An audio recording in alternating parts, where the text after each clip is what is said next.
Hora de conversar com Mônica Bergamo. A gente agora há pouco falou sobre essa nova pesquisa Genial Quest, divulgada nesta manhã, que mostra alguma recuperação, pequena ainda, inicial, mais uma recuperação na popularidade do presidente, uma queda na reprovação, e a Mônica já colheu algumas repercussões dentro do governo desses números que trazem boas e más notícias do ponto de vista do presidente, né, Mônica? Bom dia para você. É isso, Megali. Bom dia a todos. Pois é, a pesquisa traz boas notícias, mas também aponta problemas para o Lula, o Megali, na visão de integrantes da cúpula do governo com quem eu conversei logo cedo. Qual é a boa notícia? Óbvio, a melhora na avaliação dele. Qual é a má notícia? O que essa pesquisa sinaliza? É a de que a melhora, ao contrário do que pode parecer, não está calcada no enfrentamento do governo às medidas do Donald Trump. Né? As medidas do Donald Trump são desaprovadas por 72% dos brasileiros. Portanto, o Lula vai nesse vácuo e poderia estar sendo beneficiado por isso. Só que há demonstrações ali claras de que essa melhora já vinha acontecendo e essa melhora ocorria claramente por causa da percepção de que a economia estava melhorando. Se a gente olhar a curva, Megali, dos dados das perguntas sobre economia nessa mesma pesquisa, em março, Megali, 56% diziam que a economia piorou, né? Tinha piorado em março. No começo do ano. Depois, isso caiu. 48% diziam em março que a economia tinha piorado. E agora 46%, ou seja, as pessoas estão achando que a economia está melhorando.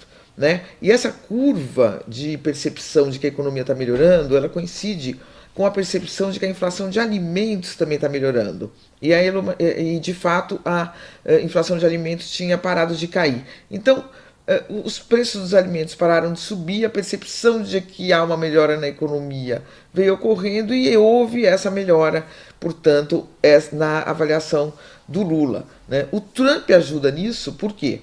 Porque o Trump faz as más notícias contra o Lula desaparecerem, né? Tira do Lula muitas responsabilidades sobre coisas que estão acontecendo. Porém, Megali, qual que é o porém? O que ela sinaliza? Bom, se a melhora do Lula está calcada na melhora da economia, e essa percepção da melhora da economia está calcada na percepção de melhora da inflação, a gente vai ter um problema a partir de 1º de agosto. Por quê? Porque se o Trump mantiver as sobretaxas, como ele está sinalizando que vai manter, se ele não retirar essas sobretaxas, tudo isso pode virar de ponta cabeça. O dólar, no momento seguinte, explode. E quando o dólar explode, a inflação sobe. Quando a inflação sobe, as pessoas ficam desapontadas, ficam irritadas com o governo. Né? E isso está fora do controle do presidente Lula e do governo. Eles têm que convencer o Trump a retirar essas tarifas, eles estão querendo mobilizar, inclusive, empresas americanas para convencê-lo disso, mas se as tarifas não caírem, se essas sobretaxas não caírem, a tendência é que o dólar suba muito. O dólar, me disse uma pessoa do governo, não está subindo muito ainda, subiu, mas não muito, né? Não bateu 6, não foi para cima. Por quê? Porque ainda há uma dúvida se o Trump vai ou não recuar, né, dessas medidas. Então não há uma aposta firme contra o dólar. Mas se essas medidas prevalecerem, sim, o dólar sobe e a inflação sobe quase que imediatamente. Então a boa notícia, Lula melhora. A segunda boa notícia, melhora por causa da economia, acaba sendo uma sinalização de que tudo isso pode desabar logo adiante, Megali. Por isso que a tensão é muito grande. A briga contra o Trump é boa, mas não pode durar. Ela tem que ser resolvida até agosto. E o Trump fez um strike tão grande, Megali, um estrago tão grande, que também para o Bolsonaro não é bom que essa briga dure muito, né? Por incrível que pareça. Então ele jogou uma bomba aqui dentro do Brasil que fez estrago para o Tarcísio, para o Bolsonaro e pode fazer um grande estrago para o Lula também, Megali. O Trump deu um presente para o Lula caso recue.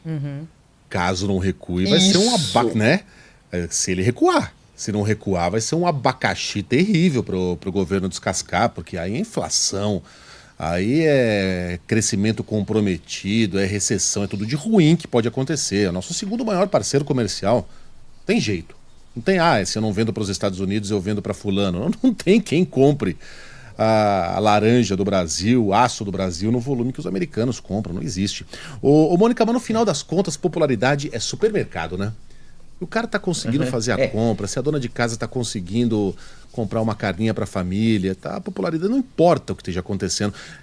Você vai lembrar, 2005, o governo Lula, o primeiro governo Lula, uma crise terrível do mensalão, ele você colheu notícias sobre esses bastidores. Exato. Lula chegou a ser aconselhado por pessoas próximas a renunciar.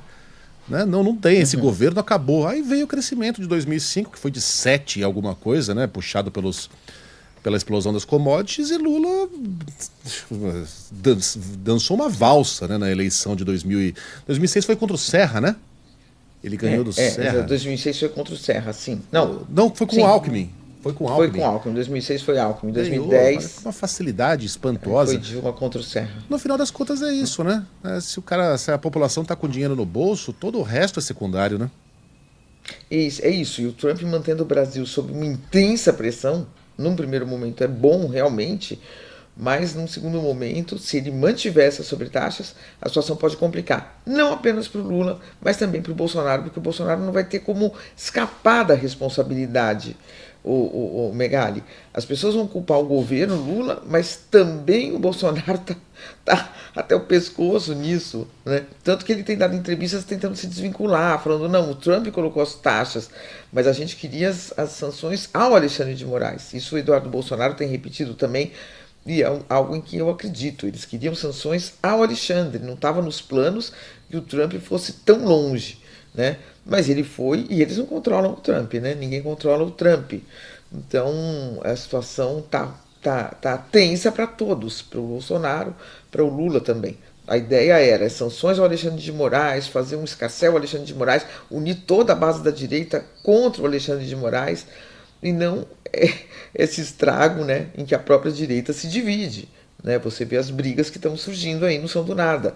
Eduardo contra Tarcísio vai no Supremo, faz aquela coisas atabalhoadas, cai na conta do Bolsonaro, e, enfim, desarranjou tudo, né, o Megali? Não apenas, por enquanto desarranjou mais para a direita, mas pode desarranjar bastante para o governo, se ele mantiver essa pressão. A Alessandra é nossa ouvinte, e ela diz aqui, mas a gente até comentou um pouco mais cedo, Megali, se os Estados Unidos compram do Brasil, é porque não tem lá. Eles também vão sofrer. Vocês têm falado pouco dos impactos que vão ocorrer lá se o Brasil deixar de vender aço, laranja. A gente falou agora há pouco, né? Será que é uma estratégia considerada pelo governo brasileiro? Megali levantou essa questão. Deixar acontecer? Aceitamos as tarifas e vamos ver quais os efeitos lá? Espera os efeitos lá, mas aí o problema é que enquanto os efeitos não chegam lá, eles vão nos castigar aqui, né? Isso, exato. É uma estratégia arriscada, mas pode ser uma estratégia. Porque, né, Mônica, como é que você vai negociar com um cara que fala, eu faço porque eu posso? Eu acho que o governo está adotando a estratégia de negociar, sim, urgentemente. Né? Diz que está sentado à mesa permanentemente à disposição para conversar, tem que ver se o Trump quer conversar. Porque o que me disse também uma pessoa da diplomacia é que não adianta ficar falando com a diplomacia americana, não adianta ficar falando com ministérios dos Estados Unidos, porque só tem uma pessoa que decide, todos ficam na espera desta única pessoa, que é o Donald Trump. Agora, o que o governo está tentando fazer é envolver empresas, com a ajuda das empresas brasileiras, e envolver empresas americanas para fazerem pressão para que o Trump recue em muitas dessas sobretaxas. Vamos ver, não é uma situação boa para ninguém, apesar da festa inicial aí, porque realmente um ataque desse tamanho ao Brasil não poderia ser visto de forma positiva, e a pesquisa está mostrando aqui, né, Megali? 72% desaprovam o que o Trump está fazendo. Então, incrível que alguém não é algo aprove. Que... Incrível que alguém Sim. aprove, né? Aqui, a afirmação de Trump de que a relação comercial entre os países é injusta. Está correta ou incorreta? Incorreta. Né? Trump está fazendo bem ao vincular o Bolsonaro a isso? Não, está errando. Está incorreto. Trump está certo ou errado de impor taxas por acreditar que é uma perseguição ao Bolsonaro? Está errado, 72%. Não tem ninguém que apoie essa loucura. Né? Mas, Trump tem direito de criticar o processo em que Bolsonaro é réu? 57% dizem que não, que ele não tem, não é o país dele, ele não tem que se meter. Mas a gente sabe que os Estados Unidos sim se metem, né? Então aqui pelo menos não tem uma bomba caindo, mas tem uma bomba econômica caindo sobre as nossas cabeças. Estamos experimentando o que muitos outros países experimentam permanentemente. Vamos torcer para que entre mortos e feridos salvem-se todos. O Israel, nosso ouvinte, mandou aqui. O Trump mandou um filo porque quilo na nossa cara. Foi mesmo. Mandou ver um filo porque quilo. E então Mônica, passou. E Mônica Bergamo volta amanhã com outros assuntos sempre exclusivos. Boa quarta-feira para você, Mônica. Até Até amanhã.